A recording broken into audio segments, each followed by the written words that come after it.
A U.S. Republican lawmaker Jim Jordan has made headlines for defending Donald Trump against his impeachment inquiry, but now Jordan is making headlines for entirely different reasons. A new lawsuit accuses him of failing to take action against sexual misconduct back when he was an assistant wrestling coach at Ohio State University in the 1990s. This case was just filed, and the complaint alone is 165 pages. There are 43 accusers. Some are named, many are anonymous, but they all say that they were abused in some form or fashion by Dr. Richard Strauss. All of the athletes from the various sports at OSU are in this complaint: track and field, soccer, baseball, cheerleading, wrestling. One of the accusers was not a student at OSU. He was a paid referee, and says that in 1994 or 1995, after he had refereed a game, he was in the locker room and he was going to take a shower. He was alone with Dr. Richard Strauss, and as he went into the shower, Strauss followed him in. He said the two of them were alone, and he suddenly saw that the doctor, the physician in charge of male athletics and all of those associated with it, was pleasuring himself in the shower. He said he had some words for him, went out, and then he went to the head coach and also assistant coach Jim Jordan to say what he just witnessed. He said the response by both men were, "Yeah, that's Strauss." The attorney for the accusers has told CNN that this is not a political issue in our estimation. This is an issue about Ohio State. This isn't about Jim Jordan. He happens to be a witness. He just happens to be a name or a person who was present.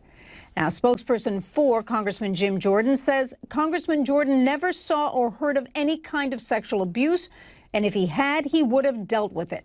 Multiple investigations have confirmed this simple fact.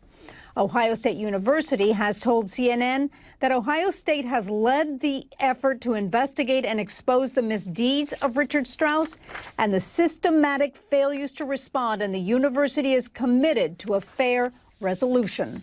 Jean Casares, CNN, New York.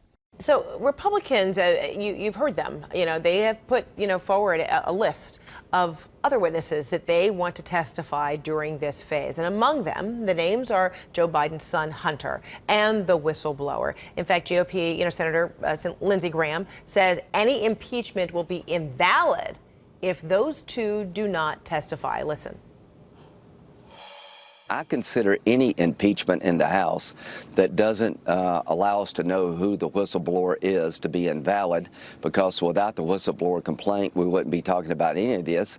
And I also see the need for Hunter Biden to be called to adequately defend the president. And if you don't do those two things, it's a complete joke. It's impossible to bring this case forward, in my view, fairly, without us knowing who the whistleblower is and having a chance to cross-examine them about any biases that they may have. So if they don't call the whistleblower in the House, this thing is dead on arrival in the Senate.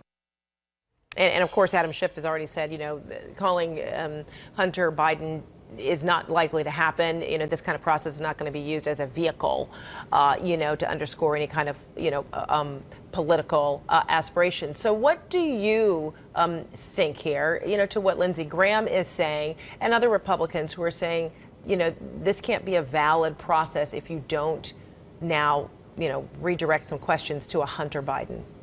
So I have very strong feelings on both of these witnesses, but in very different ways. I think Chairman Schiff has told the Republicans he will give serious a look at the witnesses that they have recommended. They're all going to talk about it as a committee. But this is the president trying to continually, on the subject of Hunter Biden, try to use it for political purposes. And Chairman Schiff has said we will not use these hearings for political purposes to undermine politics of a presidential election down the road. As it comes to the whistleblower, I think Senator Graham is irresponsible, and I really think more of him than what he's doing on this. The whistleblower law that we have protects people and protects our national security so that someone can come forward when something is a danger, or we need to know something that is endangering people from something that's even drug-related. This is national security. It's already been by witnesses that are willing to be public, the information that a President Trump appointed Inspector General said is credible, urgent, and a real threat to our national security. Other witnesses are saying it, and Senator Graham is undermining law that has been passed in a very bipartisan way in this country, and quite frankly, threatening our national security. This is a significant change for Japan, is it not? It is. I mean, you transition into the new Reiwa era. That is the name of the era of Emperor Naruhito. And at the end of the Heisei era, which was his father's, and this parade, I guess the final of these 5 different ceremonies that we've seen unfold in recent months. The most recent ceremony was back on October 22nd, the enthronement. And actually it was on that day that this parade was supposed to take place. They had hundreds of dignitaries from all over the world. Prince Charles was one of them. However, because of that super typhoon that you mentioned, they felt that holding the parade would not be appropriate, given that 80 people died and hundreds more are still recovering from serious injuries, thousands more displaced. And so they postponed the parade to today. And it went off without a hitch, 30 minutes through basically the heart of Tokyo, from the Imperial Palace past the Japanese legislative building known as the Diet to the Akasaka residence, which is where the Emperor and Empress have lived as a married couple since 1993.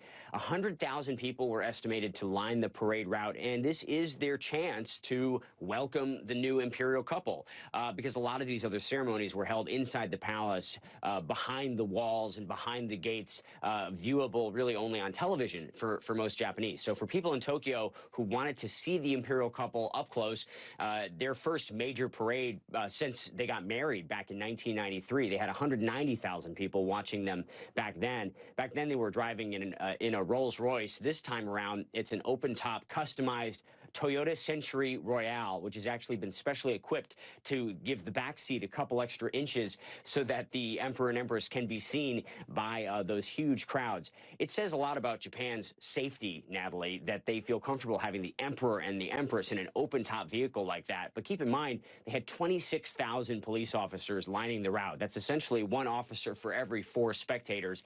But it also, Japan is a country that does not have gun violence. Even a minor shooting makes national news. And so with all that security in place, they were able to confidently parade the new Emperor and the Empress through the streets of one of the most crowded cities in the world.